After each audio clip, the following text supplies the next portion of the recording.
Hey, this is Matthew. And this is Andrea. And welcome to Dinner News today for another PVC figure diorama review and unboxing. I don't know about you, but I'm really excited about this one. This is from Diamond Select. It is the DC Gallery Dark Knight Returns Batman and Robin PVC Diorama. That's right, this is coming to us from Diamond Select. They were kind of sent us a statue. It just came out recently, and I'm a big Dark Knight Returns fan. I don't know about you, but it's one of my favorites, I think. I enjoy it. I actually own a few different versions of it. That's cool. I only own the trade. I've read it, more than a few times. I always liked it, but I probably don't have the tie to it that you do.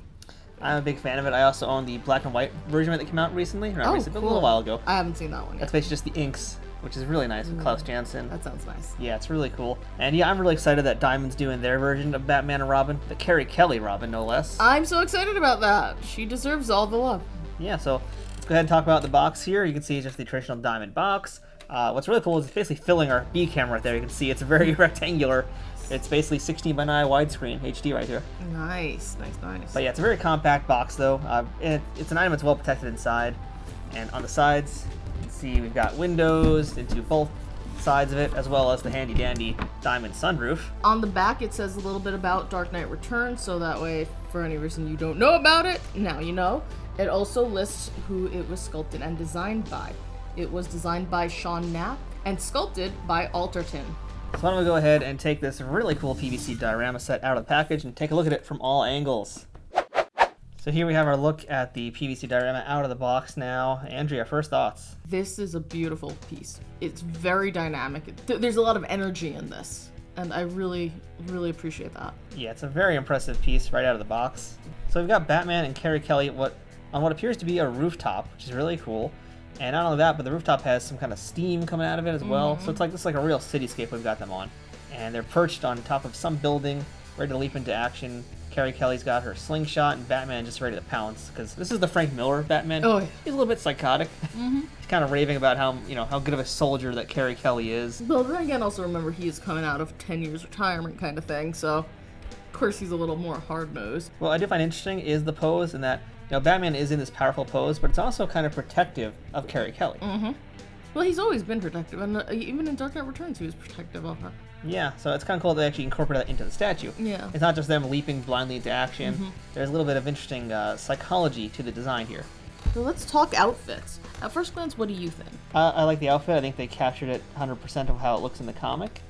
I like the translucency of Carrie's glasses, folds in the cape, and in their uniforms. It looks really good. So one of the things that I'm really loving about the outfits is it's not just that they're capturing things like the folds, because we're used to seeing really great cape work and stuff like that, but they're capturing things like the way the fabric stretches across Batman's muscles in particular. A little bit on Carrie Kelly, but not as much because she's very slight. But you're seeing all sorts of, intricate folds and ripples, and the one that I'm particularly loving the most is on his back. The cape is pulling around him, so you get to see this really cool ripply cape effect. But on the back, what's really interesting to me is, since the cape is against his body, you're actually seeing a little bit of the outline of the utility belt. That's just well thought out design. That you can see that there was a lot of care that went into the thought of that. Yeah, that adds a lot of realism to the statue. I mean, it's Batman, so we all know comic book character. He's not actually real. Lots of people. We have the movies where you see him in different versions of the outfit, but I almost feel like this makes him feel more human than any of the movie versions, just because of little details like that. Just seeing the way that the outfit just stretches and strains against him, it makes him feel more real. One of the things I like the most is the likenesses. Now, these are, after all, based on comic book characters, not real people. So the question is not if they captured the likeness of an actor, it's whether or not they captured the essence of the comic. And I think that they really nailed the look of Frank Miller's Batman here, and as well as how Klaus Janson inked it, and how Frank also just draws his characters, because usually they're very voluminous characters. There's a lot of flatness, but especially if you see his pencils, they're very voluminous pencils. Yes. And Klaus really cleans it up, and he knows how to basically get the essential pieces out to keep that information in. And this statue has that, because you can see his muscles basically rippling through, but not like rippling veins or bulge out. It's more realistic. Like you can see where the fabric meets the space between a bicep and a tricep. Exactly. And you can see it's got the classic Frank Miller grimace, the little tiny pointy ears that Batman has.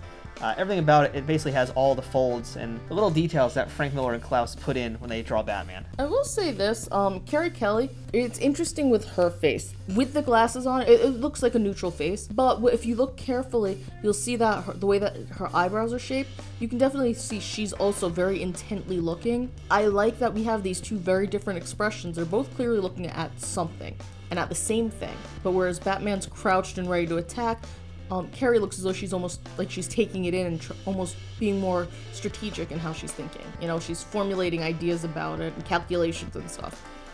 It's a good contrast because on that other note, Batman is just angry and scowling. And yeah, he already knows what he's doing because he's a veteran. He doesn't have to think anymore. It's just second thought to him. Exactly. But you can see Carrie pondering, and she's basically waiting for the boss to tell her what to do. Yes, absolutely. So both characters, as we mentioned, are standing on this rooftop, and they've got these really cool billowing smoke coming out of it, and nice little details. This is one of those statues that look really great bottom lit. One of the reasons why it'll look so great bottom lit is because the contrast of opaque and translucent. The billowy smoke and steam that I guess you'd get, you know, that's a nice translucent. It's thick and grayish, but it looks really cool. And then you have the very dark, gritty, opaque, rooftop with its nice little details of, where the steam comes out and all that stuff. Yeah, I agree with you. This is definitely a statue where lighting would really help magnify its awesomeness. I concur with the awesomeness.